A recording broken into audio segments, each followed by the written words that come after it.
ಈ ಮಗ್ಗದ ಸಾಹೇಬ ಗದ್ಯಪಾಠವನ್ನು ಬರೆದವರು ಯಾರು? ಆಯಾ ಪಾಷಾ, ಭಾಗಲೋಡಿ ದೇವರಾಯ. ಭಾಗಲೋಡಿ ದೇವರಾಯ. ಯಾರು? ಭಾಗಲೋಡಿ ದೇವರಾಯ.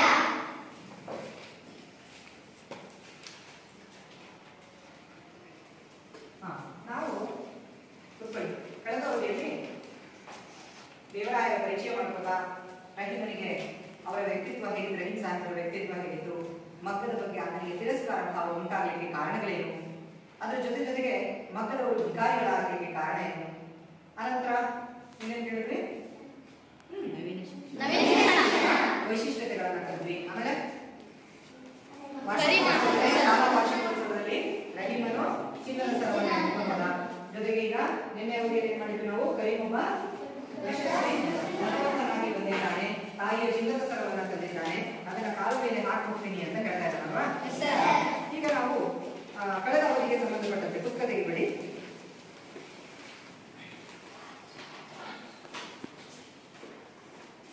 ಹುಡುಗ ಕರೀಮ ಹಲವಾರು ವರ್ಷಗಳ ನಂತರ ಬಂದು ಬಾಗಿಲು ಹೊಡೆದ, ಹೌದಾ? ಆಗ ಅವರ ತಂದೆಯ ಪ್ರತಿಕ್ರಿಯೆ ಹೇಗಿತ್ತು? ಮನೆಗೆ ಹೋಗಿ ಬಾಗಿಲು ಹೊಡೆದಲ್ಲ, ಅವರಪ್ಪ ಏನ್ ಮಾಡ್ದ? ಹುಡುಗ ಕರೀಮ ಬಾಗಿಲು ಹೊಡೆದಾಗ ಅವ್ರ ತಂದೆ ಏನ್ ಮಾಡಿದ್ರು? ಹೇಳಿದ ಅವನು ಬಂದಾಗ ಸದಾ ತೆಗೆದು ಅವನ ಮುಖ ನೋಡಿ ಗಟಾರನೆ ಬಾಗಿಲು ಮುಚ್ಚಿಬಿಟ್ರು ಅಲ್ವಾ? ಜೊತೆಗೆ ಕುತ್ಕೋ, ಕಳ್ಳನಾದವನು ನನ್ನ ಮಗನೇ ಅಲ್ಲ ಅಂತ ಹೇಳಿ ಹಣೆ ಮಾಡಿದ್ರಲ್ವಾ. ನಂತರ ಅವನು ಸಂಧಾನ ಮಾಡಿಸಕ್ಕೆ ಯಾರ ಕಡೆಗೆ ಹೋದ? ಸಂಧಾನಕ್ಕಾಗಿ ಯಾರ ಕಡೆಗೆ ಹೋದ? ಹೇಳ್ಕೊಡ್ಬಾರ್ದು. ಏನಾದ್ರು ಶಂಕರಪ್ಪನವರು ಅವರಿಗೆ ಯಾವ ಮೇಷ್ಟ್ರು? ಮುಖ್ಯೋಪಾಧ್ಯಾಯರು, ಹೆಡ್ ಮಾಸ್ಟರ್ ಶಂಕರಪ್ಪನವರ ಬಳಿ ಹೋಗಿ ಕೇಳಿದಾಗ ಶಂಕರಪ್ಪನವರು ಕೇಳದಂತಹ ಸಂದರ್ಭದಲ್ಲಿ ಅವನಿಗೂ ಮತ್ತು ಶಂಕರಪ್ಪನಿಗೂ ಒಂದಷ್ಟು ಸಂಭಾಷಣೆ ನಡೆಯುತ್ತೆ. ಮಾತಾಡ್ತಾರೆ ಶಂಕರಪ್ಪ ಮೇಷ್ಟ್ರು ಮತ್ತೆ ಹುಡುಗ ಕರೀಮ. ಏನ್ ಮಾತಾಡ್ತಾರೆ ಇಬ್ರು? ಅವನೇನ್ ಹೇಳ್ತಾನೆ, ಅದಕ್ಕೆ ಅವ್ರೇನ್ ಪ್ರತಿಕ್ರಿಯೆ ಕೊಡ್ತಾರೆ ಹೇಳ್ಬೇಕು. ಏನ್ ಉಪಕಾರ ಮಾಡ್ಬೇಕು? ಮತ್ತೆ ಅಷ್ಟೇನಾ? ಅಷ್ಟೇ ನಾನು ಹೇಳೋದು. ಸಂಧ್ಯಾ ಹತ್ರ ಸಂಧಾನ ಮಾಡಿಸಿ ಹಳೆ ಶಿಷ್ಯನಿಗೆ ಉಪಕಾರ ಮಾಡಿ.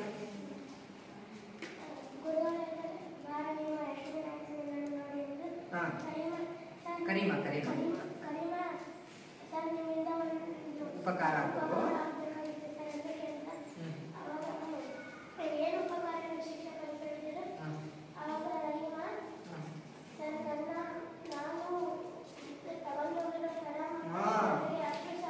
ಹಣ ತಗೊಂಡ್ಬಂದಿದ್ದೀನಿ ಅಲ್ವಾ, ಚಿನ್ನದ ಸರ ಮತ್ತು 10,000 ರೂಪಾಯಿ ಹಣ ತಂದಿದ್ದೇನೆ, ಇದನ್ನ ತಗೊಂಡು ಹೋಗಿ ಅಮ್ಮನ ಕಾಲ ಮೇಲೆ ಹಾಕಿ ಬರ್ತೇನೆ, ತಗೊಳ್ಳೋ ಹಾಕಿ ಉಪಕಾರ ಮಾಡ್ಬೇಕು ಅಲ್ವಾ, ಹಾಗಂತ ಹೇಳ್ತಾರೆ. ಕೂತ್ಕೊಳ್ಳಿ. ನೆಕ್ಸ್ಟ್, ಅಂತೂ ಎಷ್ಟೇ ಗೋಬಿಡಿದ್ರು ಶಂಕರಪ್ಪ ಅವರ ಪ್ರಯತ್ನ ಏನಾಯ್ತು? ನಿಷ್ಫಲ ಆಗೋಗ್ಬಿಡುದು. ಇವರು ಸಾಹಿಬ್ ಬಹದ್ದೂರ್ ಮನೆತನದ ಕೀರ್ತಿಗೆ ಅಂತೂ ಅವನು ದರೋಡೆ ಮಾಡ್ಕೊಂಡು ಬಂದಿದ್ದಾನೋ ಏನು ಅಂತ ಹೇಳ್ತಾನೆ. ಕರೀಮ ಹೇಗೆ ಧನವಂತನಾದ? ಕರೀಮ ಶ್ರೀಮಂತನಾದದ್ದು ಹೇಗೆ? ತುಂಬಾ ಇಂಪಾರ್ಟೆಂಟ್ ಕ್ವಶನ್ ಇದೆ, ಹೇಳಬಹುದು.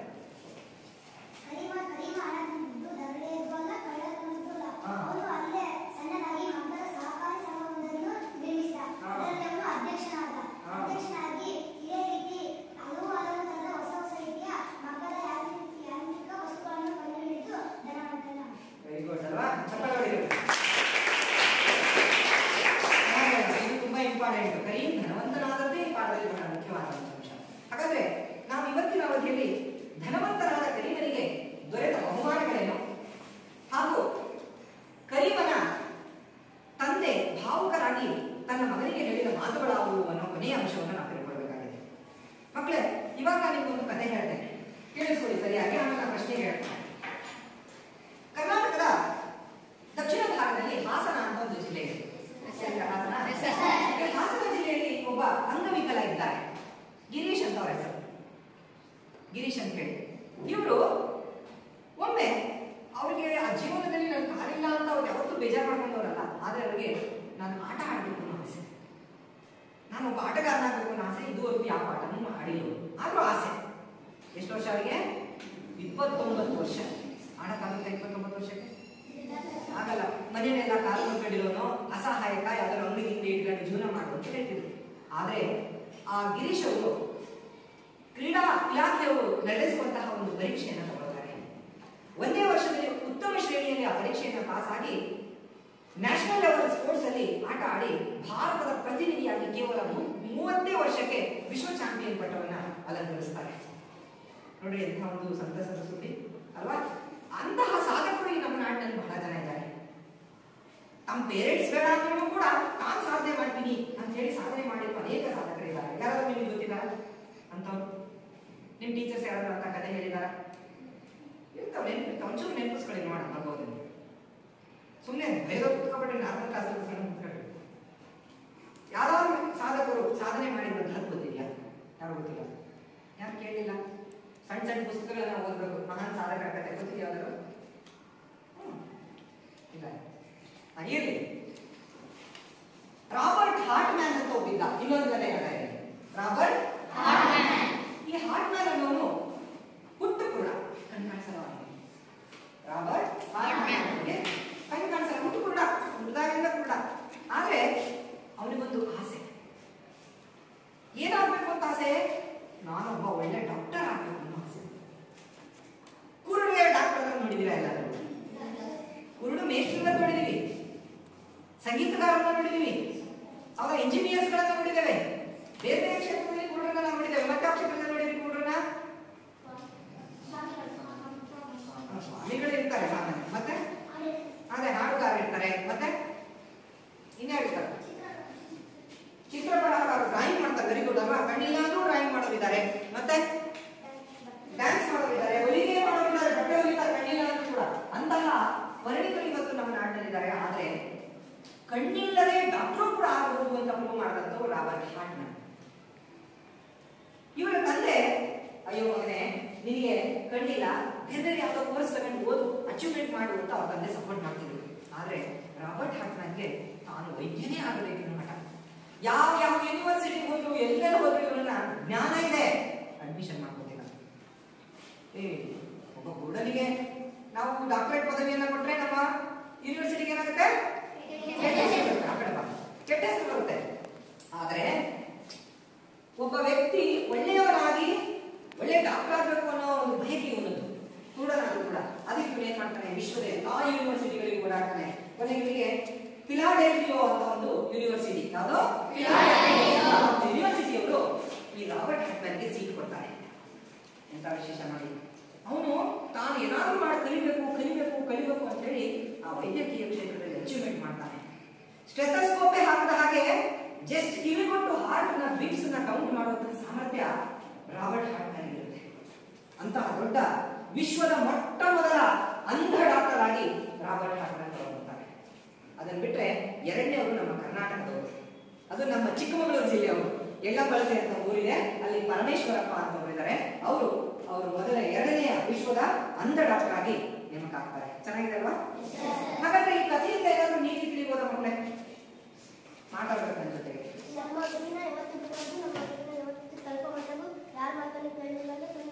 ಗುರಿ ಇಟ್ಕೊಂಡು ಗುರಿ ಕಡೆಗೆ ಪ್ರಯಾಣ ಬೆಳೆಸಬೇಕು. ವೆರಿ ಗುಡ್ ಅಲ್ವಾ? ಒಳ್ಳೆ ಉದ್ದೇಶ ಇದೆ. ಮತ್ತೆ ನೀವೇ ಹೇಳ್ಬೋದು, ಮಾತಾಡಿ. ಇರಬಾರ್ದು. ಯಾರು ಏನೇ ಇರಲಿ, ನಾವು ಅನ್ಕೊಂಡಿರುವಂತಹ ಒಳ್ಳೆಯ ಗುರಿಗಳನ್ನ, ಮತ್ತೆ ಕೆಟ್ಟದಲ್ಲ, ನಾವು ಅನ್ಕೊಂಡಿರೋ ಒಳ್ಳೆಯ ಗುರಿಗಳನ್ನ ಸಾಧನೆ ಮಾಡಬೇಕಾದ ತೊಂದರೆಗಳಿದ್ದಾವೆ ಅಲ್ವಾ? ಎಲ್ಲರಿಗೂ ತಾಪತ್ರಯಗಳು ಬಂದೇ ಬರ್ತವೆ. ಆದ್ರೆ ಆ ಸಾಧನೆ ಮಾಡುವಂತಹ ಛಲ ನಮ್ಮಲ್ಲಿ ಇರಬೇಕು. ಮತ್ತೆ ಕೂತ್ಕೊಳ್ಳಿ. ಹಾಗಾದ್ರೆ ನಮ್ಮ ಕರಿಮಾ ಏನಾದ್ರೂ ಸಾಧನೆ ಮಾಡಿದ್ನ? ಏನ್ ಸಾಧನೆ ಮಾಡ್ತಾವ ಮಂಜ? ಕರಿಮಾ ಏನ್ ಸಾಧನೆ ಮಾಡಿದಾನ? ಈಗ ಧನವಂತನಾಗಿದ್ದಾನೆ, ಹೊಸ ಪ್ರಯೋಗ ಮಾಡಿದ್ದಾನೆ. ಅವ್ರ ಅಪ್ಪ ಬೇಡ ಅಂದ್ರೂ ಕೂಡ ತಾನು ಸಾಧಿಸಿಯೇ ತಿಳ್ತೇನೆ, ತಂದೆ ತಾಯಿಯನ್ನು ಎದೆ ಹಾಕೊಂಡ್ರು ಕೂಡ ಅವನು ಉತ್ತಮ ಮಾರ್ಗದರ್ಶನ. ಕುಲ ಕೆಟ್ಟು ಕುರ್ಚಿ ಮೇಲೆ ಕೊಡ್ಬೇಕು ಅಂತ ಒಂದು ಗಾದೆ ಇದೆ. ಜನ ಕೆಟ್ಟದಾಗ ಬೈದು ಬಿಡ್ತಾರೆ ನಮ್ಮನ್ನ, ಕೆಟ್ಟ ಹಾದಿ ಹಿಡಿದಿದೆಯಲ್ಲ ಅಂತ. ಆದ್ರೆ ಯಾವ ಮಾರ್ಗವನ್ನು ನಾವು ಹಿಡಿದಿದ್ವೋ ಅದರಿಂದಲೇ ನಾವು ಸಾಧಕರಾಗಬೇಕು. ಹಾಗಿದ್ದಾಗ ನಮ್ಮ ಜೀವನ ಸಾರ್ಥಕತೆ ಪಡೆಯುತ್ತೆ ಅಲ್ವಾ? ಹಾಗಾದ್ರೆ ಮುಂದೆ ನಮ್ಮ ರಹಿಮಾ ಏನೆಲ್ಲ ಸಾಧನೆ ಮಾಡ್ತಾರೆ ಅನ್ನೋದನ್ನ ನೋಡ್ತಾ ಹೋಗೋಣ. ಪುಸ್ತಕಗಳು ಗೊತ್ತಾ? ನೀವು ಓದಬೇಕು, ನಾನು ಓದಿದ್ಮೇಲೆ ನೀವು ಓದಬೇಕು, ಭಾವಪೂರ್ಣವಾಗಿ ಓದಬೇಕು. ಕೆಲವು ವರ್ಷಗಳ ಅನಂತರ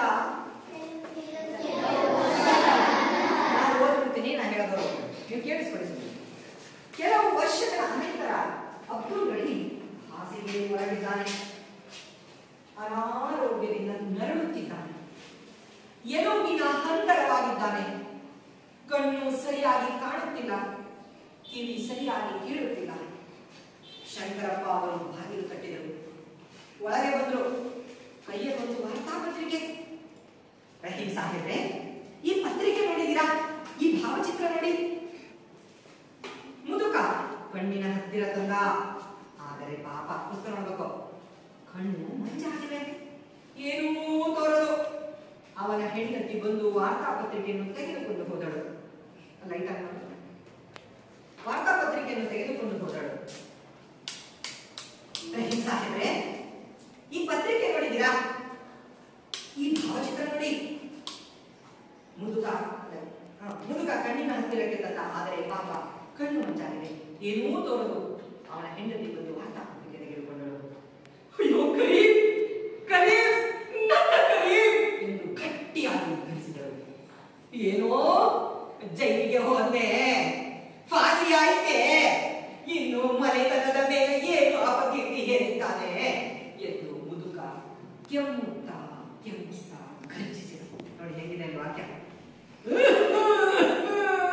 ಕೆಮ್ತಾನೆ ಯಾರು?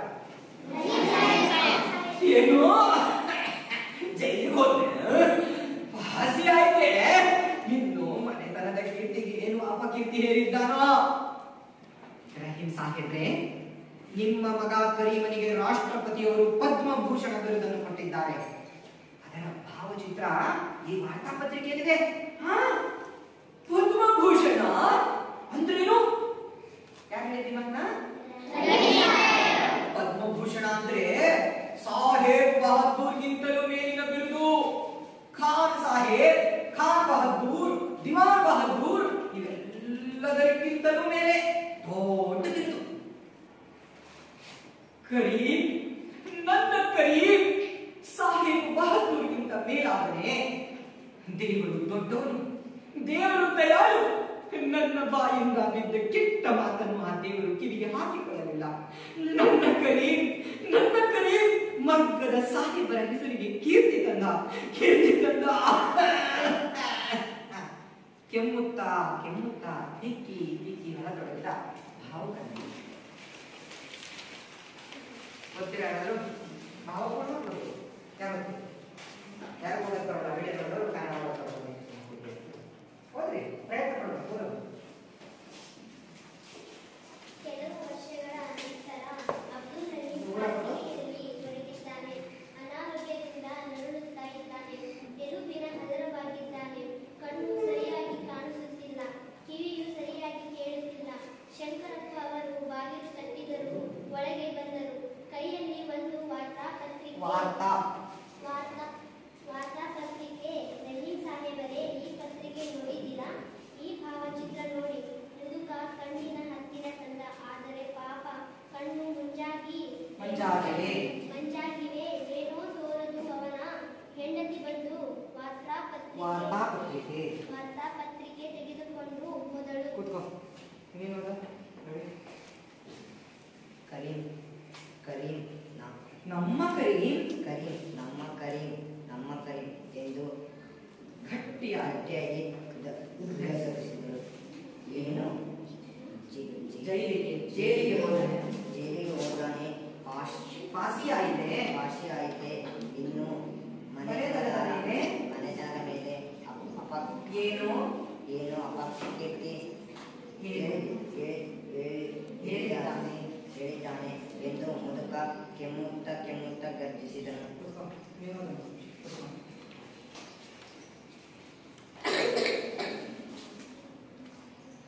ರಹೀಂ ಸಾಹೇಬ್ರೆ, ನಿಮ್ಮ ಮಗ ಕರೀಮಿಗೆ ರಾಷ್ಟ್ರಪತಿ ಅವರು ಪದ್ಮಭೂಷಣ ಬಿರುದನ್ನು ಕೊಟ್ಟಿದ್ದಾರೆ. ಅದರ ಭಾವಚಿತ್ರ ಈ ವಾರ್ತಾಪತ್ರಿಕೆಯಲ್ಲಿ ಇದೆ. ಪದ್ಮಭೂಷಣ ಅಂದ್ರೇನು?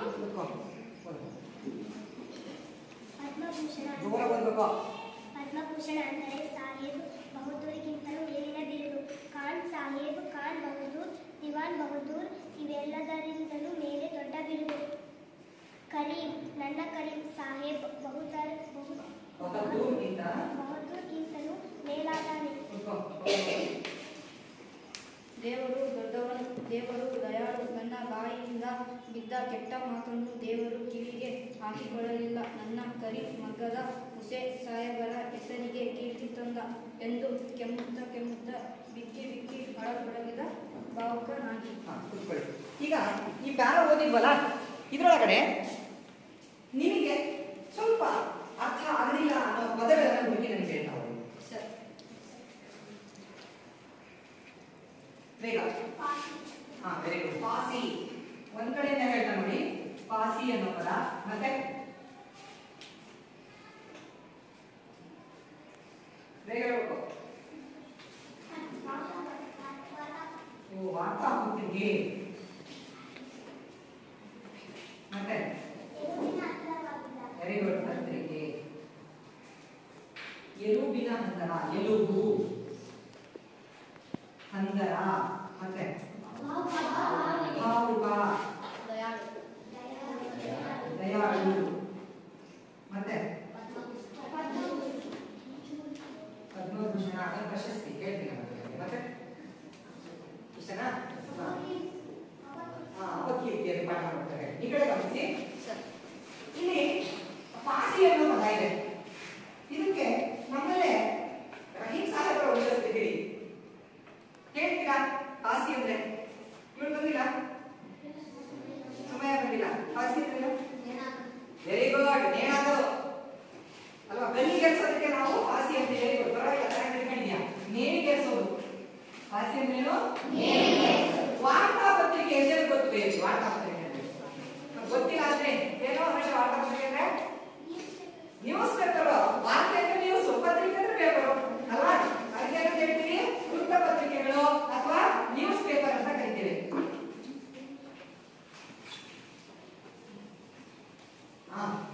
ಎಲುಬು, ಎಲುಬು ಅನ್ನೋ ಪದ ಕೇಳಿದ್ದೀರಾ? ಕರೆಕ್ಟ್. ಎಲುಬು ಹೇಳ. ಯಾವ ಮೂಳೆ ಒಟ್ಟು ಮೂಳೆ ಅಷ್ಟೇ. ಎಲುಬು ಅಂದ್ರೆ ಬೆನ್ಮೂಳೆ ಅಂತಾನೆ ಅಲ್ಲ, ಮೂಳೆ ಅಂತ ಅರ್ಥ. ಎಲುಬು ಅಂದ್ರೇನು? ಮೂಳೆ. ಹಂತರ ಇಲ್ಲಿ ಯಾರು ಹೇಳ್ತೀವಿ? ಹಂತರ ಕಣ್ಣಿನ ಹೊರೆ. ಇನ್ಯಾರು ಹೇಳ್ತೀರಾ ಹಂತರ ಅಂದ್ರೆ? ನಾನು ಒಂದು ವಾಕ್ಯ ಹೇಳ್ತೀನಿ, ಸ್ವಂತ ವಾಕ್ಯ ಮಾಡ್ತೀನಿ, ಆಗ ನೀವು ಹೇಳ್ತೀರಾ ಅದರ್ಥ. ಶ್ರಾವಣ ಮಾಸದಲ್ಲಿ ಗಣಪತಿಯ ಮಂಟಪವನ್ನು ಕಟ್ಟಲು ಹಂತರ ಕಂಬವನ್ನು ನೆಡುತ್ತಾರೆ.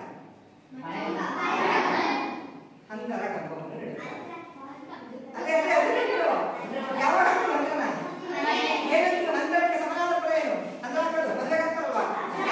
ಮತ್ತೆ ಚಪ್ಪರ, ಚಪ್ಪರ ಹಿಂದೆ ಗೊತ್ತಿರುತ್ತೆ. ಹಂತರ ಅಂತೀರಿ, ಚಪ್ಪರ ಗ್ರಾಮೀಣ ಪದದಲ್ಲಿ ಬಳಸಿ ಇದು ಹಂತರ ಆಗಿರೋದು. ಕುತ್ಕೊಳ್ಳಿ. ಭಾವುಕ, ಭಾವುಕರಾಗೋದು, ದುಃಖಿತನಾಗುವ, ಎಮೋಷನ್ಸ್ ಅಂತ ಹೇಳಿ ದುಃಖಿತನಾಗು. ದಯಾಳು, ದಯಾಳು ಅಂದ್ರೆ ದಯವುಳ್ಳವನು ಅಲ್ವಾ? ದಯವುಳ್ಳವನಿಗೆ, ಕರುಣೆ ಉಳ್ಳವನಿಗೆ ನಾವು ದಯಾಳು ಅಂತ ಕರಿತೀವಿ. ಹೌದಾ? ಕರುಣೆ ಉಳ್ಳವ.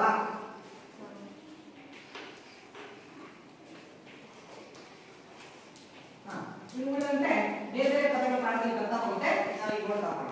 ಹೌದಾ? ಈಗ ಮೊದಲನೇ ವಿಷಯ ಏನಿದೆ ಅಲ್ಲಿ? ಹುಡುಗ ಕರೀಂ.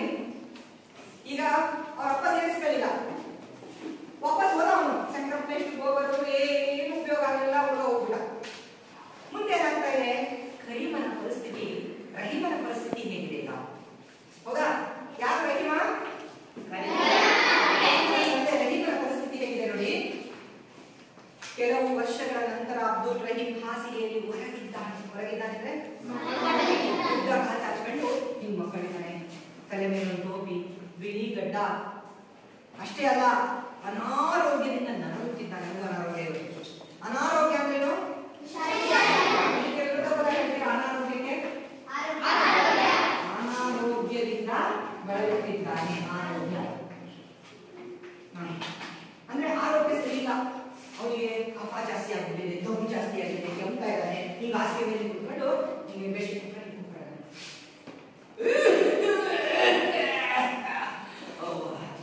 ಅಷ್ಟೇ ಅಲ್ಲ, ಇವನು ಏನಾಗಿದ್ದಾನೆ? ಎಲುಬಿನ ಹಂದರ.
ಕೇಳಿಸ್ಕೊಳ್ಳಿಲ್ಲ, ಮತ್ತೆ ಏನು ಅಸ್ಪಷ್ಟ ಕಿವಿ ಕೇಳಿಸಿಲ್ಲ, ಇಂತಹ ಸ್ಥಿತಿಯಲ್ಲಿದ್ದಾನೆ. ಅರ್ಥ ಆಗ್ತಿದೆಯಾ? Yes sir. ನೋಡ್ರಿ, ಹಾಸಿಗೆಯಲ್ಲಿ ಮಲಗಿದ್ದಾನೆ, ಅನಾರೋಗ್ಯ, ಎಲುಬಿನ ಹಂದರವಾಗಿದ್ದಾನೆ, ಕಣ್ಣು ಸರಿಯಾಗಿ ಕಾಣಬೇಕಂತಾನೆ, ಯಾರಾದ್ರೂ ಕೂದಲು ಕಿವಿ ಕೇಳಿಸ್ತಿಲ್ಲ.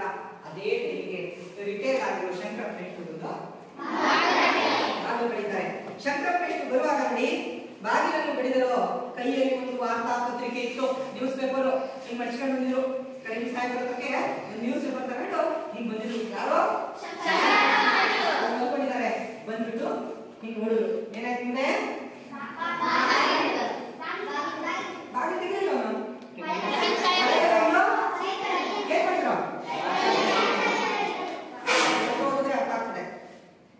ರಹೀಂ ಸಾಹೇಬ್ರೆ, ಈ ವಾರ್ತಾ ಪತ್ರಿಕೆ ನೋಡಿದೀರಾ? ಭಾವಚಿತ್ರ ನೋಡಿ, ಎಮೋಷನ್ ಹೇಳ್ತಾನೆ, ಬರ್ತಾನೆ. ನೆಕ್ಸ್ಟ್ ಬಂದ್ಬಿಟ್ಟು, ರಹೀಂ ಸಾಹೇಬ್ರೆ, ಈ ನ್ಯೂಸ್ ಪೇಪರ್ ನೋಡಿದೀರಾ? ಇಲ್ಲಿ ನೋಡಿ, ನೋಡಿ, ಚಿತ್ರ ನೋಡಿ, ಇಲ್ಲಿ ನೋಡಿದ್ರಾ ಅಂತ ಕೇಳ್ತಾನೆ. ಆಗ ಅವನೇನ್ ಹೇಳ್ತಾನೆ, ಈ ವಾರ್ತಾ ಪತ್ರಿಕೆನ ನೋಡಿ ಅಂತ ಹೇಳಿದಾಗ ಅವನೇನ್ ಹೇಳ್ತಾನೆ ಹೇಳಿದಾಗ, ಮುದುಕ ಹೆಣ್ಣಿನ ಅಂತ, ಆದರೆ ಪಾಪ ಸ್ವಲ್ಪ ಮಂಜಾಗಿದೆ. ನೋಡಿ ಹಿಂಗ್ ಕೊಡ್ತಾನೆ, ತಗೊಳ್ಳಿ, ನೋಡ್ಲಿ, ನೋಡ್ಲಿ ಅಂತಾನೆ. ಅವನು ಸುಮ್ಮನೆ ಸಂಕ್ರಾಂತಿ ಬಂದಿದ್ದೇ ಸೀಟು ನಿಧಾನಕ್ಕೆ ಕಣ್ಣು ಮಂಜಾಗಿದೆ, ಕಿವಿ ಕೊಟ್ಟು ಕೇಳಿಸ್ಕೊಂತ ಇದ್ದಾನೆ. ನೋಡಿ ಮುಂದೇನಾಗುತ್ತೆ, ಏನೂ ತೋರದು. ಅವನ ಹೆಂಡತಿ ಬಂದು ವಾರ್ತಾ ಪತ್ರಿಕೆ ತೆಗೆದುಕೊಂಡಳು. ಹಿಂಗೆ ಹೇಳಿದ್ನಲ್ಲ, ಓಡ್ ಬಂದು ಹಿಂಗೆ ಹಿಂಗ್ ನೋಡ್ತಿದ್ನ. ಶಂಕರ ಮೇಷ್ಟ್ರು ಅಂದ್ರೆ ಯಾಕೆ ಖುಷಿ ಅವರಿಗೆ? ಸುದ್ದಿ ತಂದಿದ್ದಾಳೆ. ಬೆಳಕಂಡೋದು, ಅಯ್ಯೋ ಕರಿಮಾ, ನನ್ನ ಕರಿಮಾ, ನನ್ನ ಕರಿಮಾ. ಎಷ್ಟು ಅಳತಾಳ ಗೊತ್ತಾ? ಈ ಕಡೆ ಬಾ. ಕರೀಂ, ನನ್ನ ಕರೀಂ ಅಂತ ಏನ್ ಹೇಳ್ತಾಳೆ ಎಂದು ಗಟ್ಟಿಯಾಗಿ ಉದ್ಘರಿಸಿದಳು. ನನ್ನ ಕರಿಮಾ, ಅಯ್ಯೋ ನನ್ನ ಕರಿಮಾ, ನಿನ್ನ ಮಗನೇ ಅಂತ ಗಟ್ಟಿಯಾಗಿ ಅಂತ ಮಾಡ್ತಾನೆ. ಮುದುಕ ಗೊತ್ತಿದ್ದಲ್ಲ, ಏನೇನು ಗೊತ್ತಿಲ್ಲ ಅವನಿಗೆ. ಏನೋ ಜೈಲಿಗೆ ಹೋದ್ನೆ, ಫಾಸಿ ಆಯ್ತೆ. ಯಾರಿಗೆ? ನನ್ನ ಮನೆ ತಂದ್ರೆ ಕೀರ್ತಿನ ಹಾಳು ಮಾಡಾಕ್ಬಿಟ್ಟ. ಯಾರು? ಜೈಲಿಗೆ ಹೋದ್ನೆ, ಫಾಸಿ ಆಯ್ತೆ. ಫಾಸ್ ಅಂದ್ರೆ ನನ್ನ ಮನೆತನದ ಕೀರ್ತಿಯನ್ನು ಅವನು ಕೀರ್ತಿ ಅಂದ್ರೆ ಉನ್ನತ ಮಟ್ಟಕ್ಕೆ ಕೊಂಡೊಯ್ಯೋದು. ಅವ ಕೀರ್ತಿ ಅಂದ್ರೆ ಕೊಂಡೊಯ್ಯೋದು. ನನ್ನ ಕರೀಮ ಶಾಹಿದ್ ಬಹದ್ದೂರ್ ಹುಸೇನ್ ಸಾಹೇಬರ ಕೀರ್ತಿಗೆ ಮಸಿ ಹಚ್ಚಿದೆ ಅಂತ ಹೇಳಿದ. ನೆಕ್ಸ್ಟ್ ಏನಾಯ್ತು? ಆಗ ಕೆಮ್ಮುತ್ತಾ ಹೇಳಿದ, ರಹೀಂ ಸಾಹೇಬ್ರೆ, ನಿಮ್ಮ ಮಗ ಕರೀಮನಿಗೆ ರಾಷ್ಟ್ರಪತಿಯವರು ಪದ್ಮಭೂಷಣ ಬಿರುದನ್ನು ಕೊಟ್ಟಿದ್ದಾರೆ. ಅಲ್ಲಿ ಇದೀರಲ್ಲ ಎಷ್ಟು? ಏನು ಜೈಲಿಗೆ ಹೋದ್ರೆ ಫಾಸಿ ಆಯ್ತೆ? ರಹೀಂ ಸಾಹೇಬ್ರೆ, ನಿಮ್ಮ ಮಗ ಕರೀಮನಿಗೆ ರಾಷ್ಟ್ರಪತಿಗಳು ಗೊತ್ತಾ? ರಾಷ್ಟ್ರಪತಿ ಈಗ ಪ್ರಸ್ತುತ ನಮ್ಮ ರಾಷ್ಟ್ರಪತಿ ಆಗ್ತದೆ, ಉಳಿದವರಿಗೆ ಗೊತ್ತಿಲ್ಲ. ಯಾರು ಗೊತ್ತಾನ? ದ್ರೌಪದಿ ಮುರ್ಮು. ಮರ್ಮಾಲ ಮುರ್ಮು. ದ್ರೌಪದಿ ಮುರ್ಮು ಅವರು ನಮ್ಮ ರಾಷ್ಟ್ರಪತಿಗಳಿಂದ ಬಹುಮಾನ ಸಿಗಬೇಕು ಅಂದ್ರೆ ರಾಷ್ಟ್ರ ಮಟ್ಟದಲ್ಲಿ ಸಾಧನೆ ಮಾಡಿರಬಹುದು. ನಿಮಗೆ ಭಾರತದ ಅತ್ಯುನ್ನತ ಪ್ರಶಸ್ತಿ ಯಾವುದು ಗೊತ್ತಾ? ಯಾರಿಗೆ ಗೊತ್ತು? ಕೈಯಲ್ಲಿ ಭಾರತದ ಅತ್ಯುನ್ನತ ಪ್ರಶಸ್ತಿ ಒಬ್ಬನಿಗೆ. Very good. ಯಾವುದು? ಭಾರತ ರತ್ನ. ಭಾರತ ರತ್ನ ಪ್ರಶಸ್ತಿ ನಮ್ಮ ಕರ್ನಾಟಕದಲ್ಲಿ ಯಾರ್ಯಾರಿಗೆ ಸಿಕ್ಕಿದೆ? Very good. Ambedkar. Bharat Ratna doctor B R Ambedkar ಅಲ್ವಾ? ಎಷ್ಟು ಹಿರಿಯರವರು ಮತ್ತೊಬ್ಬರಿದ್ದಾರೆ ಇಲ್ಲಿ. ಇನ್ನೂ ಇಲ್ಲ. ಭಾರತ ರತ್ನ ಪ್ರಶಸ್ತಿ ಪಡೆದ ಒಬ್ಬ ಇಂಜಿನಿಯರ್ ಯಾರು? ಸರ್ ವಿಶ್ವೇಶ್ವರಯ್ಯ ಅಲ್ವಾ?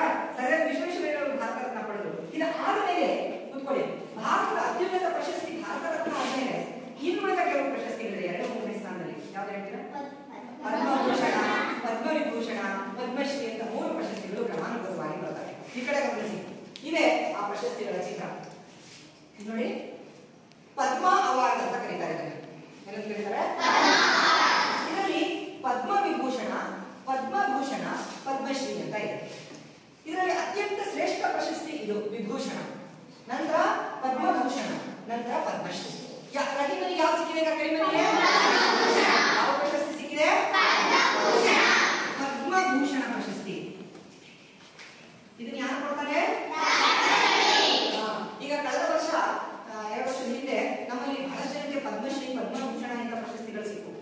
ಒಬ್ಳು ಸುಮಾರು 500ಕ್ಕೂ ಹೆಚ್ಚು ಡೆಲಿವರಿಗಳನ್ನ ಮಾಡಿಸಿದ್ದಾರೆ. ಸೂಲಗಿತ್ತಿ ಅಂತ ಕರೀತಾರೆ. ಸೂಲಗಿತ್ತಿ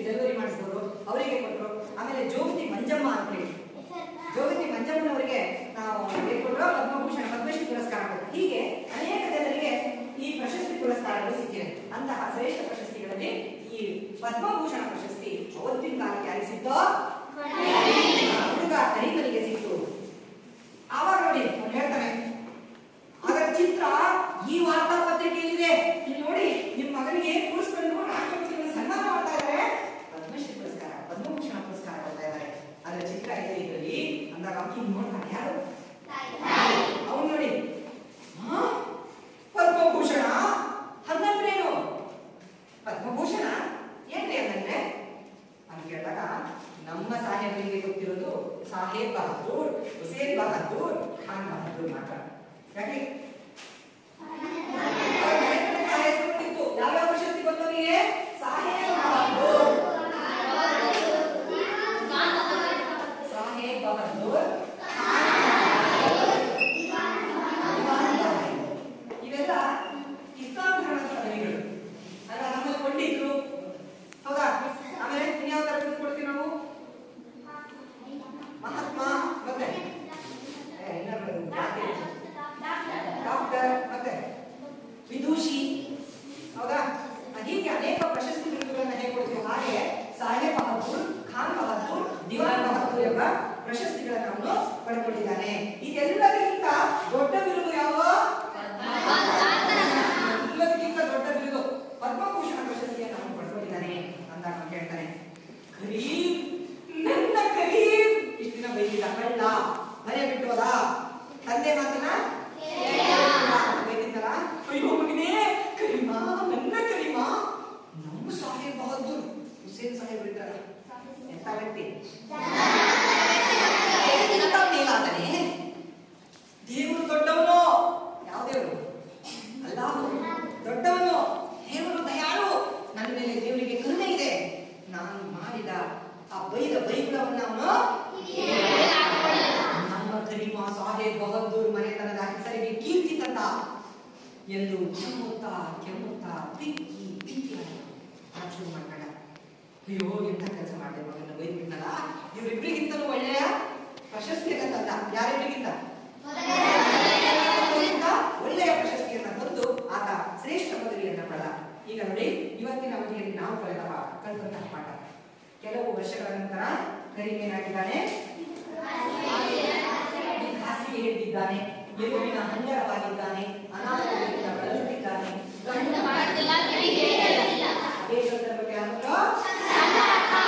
ಬಂದ್ಬಿಟ್ಟು ವಾರ್ತಾ ಪತ್ರಿಕೆಯನ್ನು ತೋರಿಸಿ, ಹಾಗೆ ಈ ಪತ್ರಿಕೆ ನೋಡಿದ್ರಾ ಅಂತ ಅವಾಗ ಏನ್ ಮಾಡ್ತಾರೆ, ಅದನ್ನ ನನ್ನ ಕರೀಮಾ, ಅಯ್ಯೋ ನನ್ನ ಕರೀಮಾ ಅಂತ ತಾಯಿ ಹೇಳ್ತಾರೆ. ಆಗ ಏನು ಅಂತೂ ನಮ್ಮ ಮನೆತನದ ಕೀರ್ತಿಗೆ ಹಚ್ಚಿಬಿಟ್ಟ, ಅಂತೂ ನಮ್ಮ ಮನೆತನ ಅಂತ ಹೇಳಿ ಮುಂದೆ ಹೋಗ್ತಾನೆ. ಕೊನೆಗೆ ಸ್ವಾಮಿ ಸಾಹೇಬ್ರೆ, ಅವನಿಗೆ ಪದ್ಮಭೂಷಣ ಪ್ರಶಸ್ತಿ ಕೊಟ್ಟಿದ್ದಾರೆ. ಯಾರು? ಪದ್ಮಭೂಷಣ ಕೊಟ್ಟಿದ್ದಾರೆ. ಪದ್ಮಭೂಷಣ ಅಂದ್ರೇನು?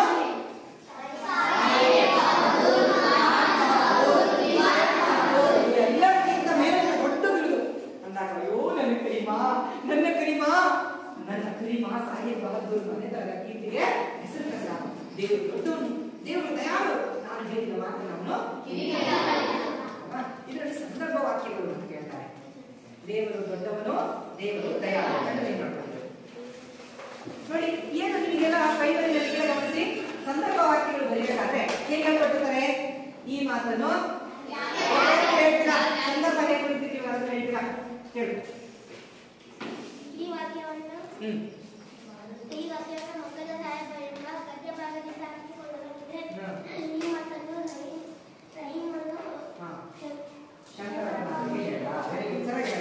ಯಾವ ಸಂದರ್ಭದಲ್ಲಿ ಹೇಳ?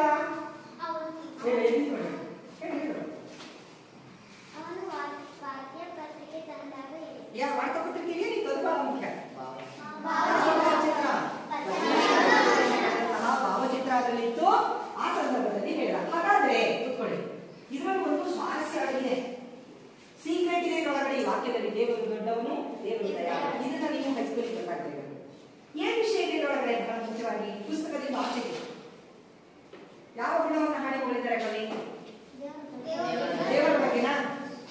ಕರೀಮನ ಒಳ್ಳೆಯ ಗುಣಗಳನ್ನ ಭಗವಂತನೂ ಕೂಡ ನೋಡಿದ್ದಾನೆ, ಅವನಿಗೆ ಪನಿಷ್ಮೆಂಟ್ ಕೊಟ್ಟಿಲ್ಲ ಅನ್ನೋ ವಾಕ್ಯ ಇಲ್ಲಿ ನಿಂತಿದ್ದಾರೆ. ಅರ್ಥ ಆಯ್ತಾ? ಹೀಗೆ ಹಾಗಾದ್ರೆ ಇವತ್ತಿನ ಅವಧಿಯಲ್ಲಿ ರಹೀಮನ ಆರೋಗ್ಯ ಹೇಗಿತ್ತು, ಜೊತೆಗೆ ಪದ್ಮಭೂಷಣ ಪ್ರಶಸ್ತಿ ಯಾವ ಯಾವ ಗುರುಗಳಿಗಿಂತ ಶ್ರೇಷ್ಠ, ರಹೀಮ ಭಾವುಕನಾಗಿ ಹೇಗೆ ಆಳಬಡಿದ. ಅರ್ಥ ಆಯ್ತಾ? ನನ್ನ ಕರೀಂ ಸಾಹೇಬ್ ಬಹದ್ದೂರ್ಗಿಂತ ಮೇಲಾದನೆ, ನನ್ನ ವಂಶದ ಕೀರ್ತಿಗೆ ಹೆಸರು ತಂದಿರುತ್ತಾನೆ. ಅಷ್ಟೇ ಅಲ್ಲ, ಏನ್ ಮಾಡಿದ್ದಾನೆ?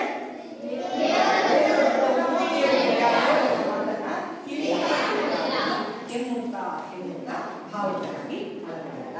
ಅರ್ಥ ಆಗಿದೆಯಾ? ಈಗ ಅದಕ್ಕೆ ಸಂಬಂಧಪಟ್ಟ ಏನಾದ್ರೂ ಡೌಟ್ಸ್ ಇದೆ ಕೇಳಬೇಕು, ಪ್ರಶ್ನೆ ಕೇಳಬೇಕು ಮಕ್ಕಳು. ಏನು ಗೊತ್ತಿಲ್ಲ, ಏನಾದ್ರೂ ಗೊತ್ತಿಲ್ಲ, ನಾ ಪದಗಳು ಅಳಿಸ್ಬೇಕಾದ್ರೂ ನೆನಪಿಸ್ಕೊಂಡಿದ್ರು ಬೇಗ. ಅರ್ಥ ಆಯ್ತಾ? ಪ್ರಶ್ನೆ ಕೇಳಿ ಹೇಳ್ತೀರಾ?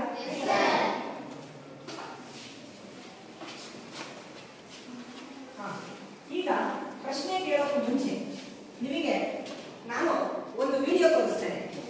ಈ ಪಾಠ ಎಷ್ಟು ಚೆನ್ನಾಗಿ ನಿಮಗೆ ಅರ್ಥ ಆಗಿದೆ ಅನ್ನೋದ್ರ ಬಗ್ಗೆ ಒಂದು ತೊಗಲು ಗೊಂಬೆ ಆಟ ಆಡಿದಂತಹ ಗೊಂಬೆಯ ಮೂಲಕವಾಗಿ ರಹೀಂ ಸಾಹೇಬರ ಮತ್ತು ಮೇಷ್ಟ್ರು ಶಂಕರಪ್ಪನವರ ಸಂವಾದದ ವಿಡಿಯೋವನ್ನು ನೋಡೋಣ. ನೀವೆಲ್ಲ ಆ ಕಡೆ ತಿರುಗಿ.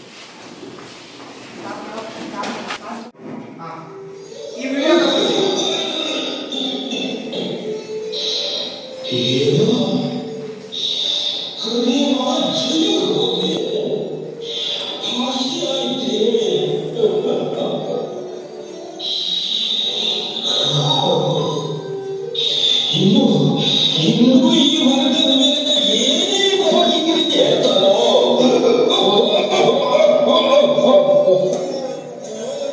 ರಹೀಂ ಸಾಹೇಬ್ರೆ, ನಿಮ್ಮ ಮಗ ಕರೀಮನಿಗೆ ರಾಷ್ಟ್ರಪತಿಗಳು ಪದ್ಮಭೂಷಣ ಬಿರುದನ್ನು ಕೊಟ್ಟಿದ್ದಾರೆ. ಅವನು ಪ್ರಶಸ್ತಿ ಸ್ವೀಕರಿಸಿದ ಭಾವಿಸಿದ ಇದು ಈ ವಾರ್ತಾ ಪತ್ರಿಕೆಯಲ್ಲಿ ಬಂದಿದೆ. ಈಗ ನೋಡಿ, ಪದ್ಮಭೂಷಣ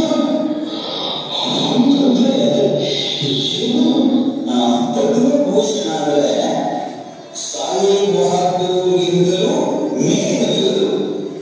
ಖಾನ್ ಸಾಹೇಬ್, ಖಾನ್ ಬಹದ್ದೂರ್, ದಿವಾನ್ ಬಹದ್ದೂರ್ ಇವೆಲ್ಲದರಿಂದಲೂ ದೊಡ್ಡದು.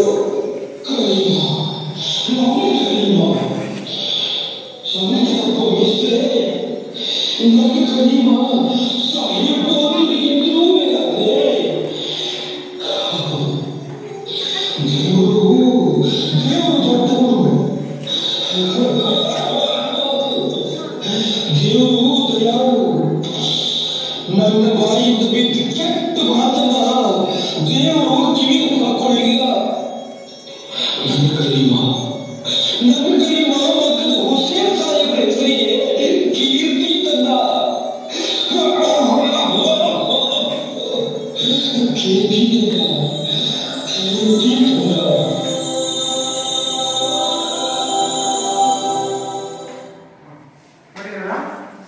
ಹೀಗೆ ಕರೀಮನ ಮನಸ್ಥಿತಿ, ರಹೀಮನಲ್ಲಾದ ಬದಲಾವಣೆ, ಅವನಾದಂತಹ ಭಾವುಕತೆಯನ್ನ ನಾನು ಅಭಿನಯದ ಮೂಲಕ ತೋರಿಸಿದ್ದೇನೆ. ತರಗತಿಯಲ್ಲೂ ಕೇಳಿದ್ದೀರಿ, ವಿಡಿಯೋಲ್ಲೂ ನೋಡಿದ್ದೀರಿ. ಪಾಠ ಅರ್ಥ ಆಗಿದೆ ಅಂತ ಭಾವಿಸ್ತೇನೆ. ಎಲ್ಲ ಆ ಕಡೆ ಇವತ್ತಿನ ಅವಧಿಯಲ್ಲಿ ಕಲಿತಂತಹ ರಹೀಂ ಸಾಹೇಬರ ಆರೋಗ್ಯ ಸ್ಥಿತಿ, ಪದ್ಮಭೂಷಣ ಪ್ರಶಸ್ತಿಯ ವೈಶಿಷ್ಟ್ಯತೆ, ಜೊತೆಗೆ ಭಾವುಕತೆಯಿಂದ ರಹೀಮನ ಆಡಿದ ಮಾತುಗಳು ಯಾವ್ಯಾವ ಅನ್ನೋದ್ರ ಬಗ್ಗೆ ಒಂದಷ್ಟು ಪ್ರಶ್ನೆಯನ್ನು ಕೇಳಿದೆ. ಆಯ್ತಾ? ಮೊದಲನೇದಾಗಿ ಶಂಕರಪ್ಪ ಮೇಷ್ಟ್ರು ವಯಸ್ಸಾದ ರಹೀಮನ ಮನೆಗೆ ಬಂದಾಗ ರಹೀಮನ ಸ್ಥಿತಿ ಹೇಗಿತ್ತು? ಕೈ ಗೊತ್ತಿರುತ್ತೆ, ಒಂದು ಕೈಯಲ್ಲಿ ಗೊತ್ತಿರೋ ಕೈಯಲ್ಲಿ ರಹೀಮನ ಪರಿಸ್ಥಿತಿ ಹೇಗಿತ್ತು?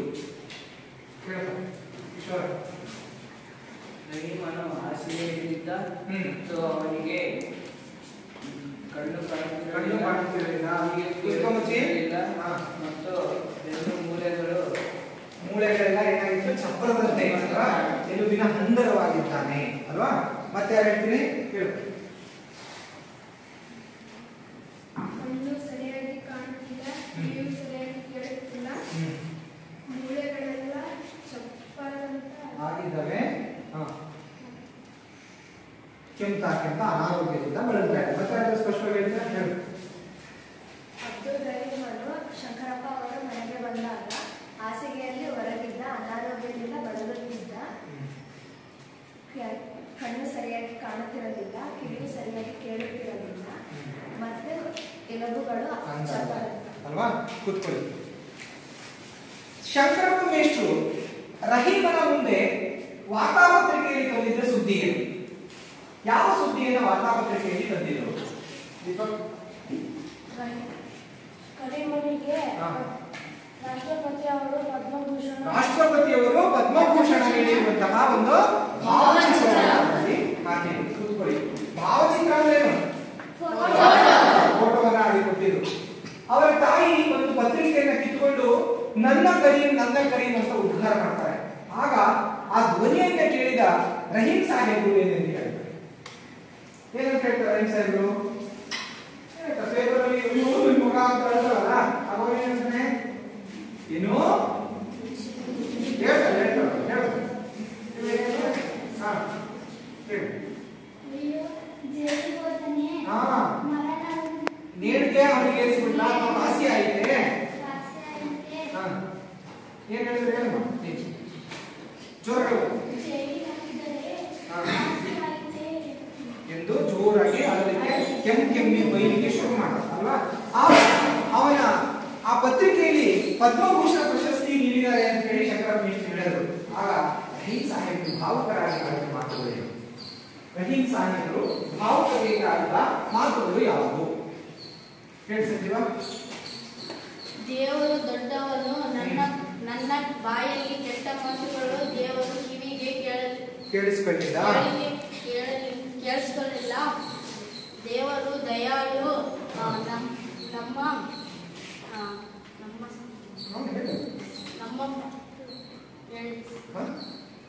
ಕನ್ಕ್ಲೂಡ್ ಮಾಡ್ಬೇಕು ಹೇಳಿ. ದೇವರು ದೊಡ್ಡವನು, ದೇವರು ದಯಾಳು, ನಾನು ಯಾವುದೇ ಕೆಟ್ಟ ಮಾತನ್ನು ಮಾತಾಡಿದ್ರು ದೇವರು ಅವನ ಕಿವಿಯಲ್ಲಿ ಹಾಕಿಕೊಳ್ಳಲಿಲ್ಲ, ನಮ್ಮ ಕರೀಮನನ್ನು ಎಲ್ಲರಿಗಿಂತ ದೊಡ್ಡ ವ್ಯಕ್ತಿಯಾಗಿ ಮಾಡಿದ್ದಾನೆ. ಸರಿ, ಓಕೆ, ಕೂತ್ಕೊಳ್ಳಿ. ಅರ್ಥ ಆಗಿದೆ ಪಾಠ? ಹೀಗೆ ಮಗ್ಗದ ಸಾಹಿಬ ಗದ್ದೆ ಪಾಠ ಕೂಡ ಅಲ್ವಾ? ಈ ರೀತಿ ಸಂಬಂಧಪಟ್ಟಂತೆ ನೋಟ್ಸ್ ಇತ್ಯಾದಿಗಳನ್ನ ಮುಂದಿನ ಅವಧಿಯಲ್ಲಿ ನಾನು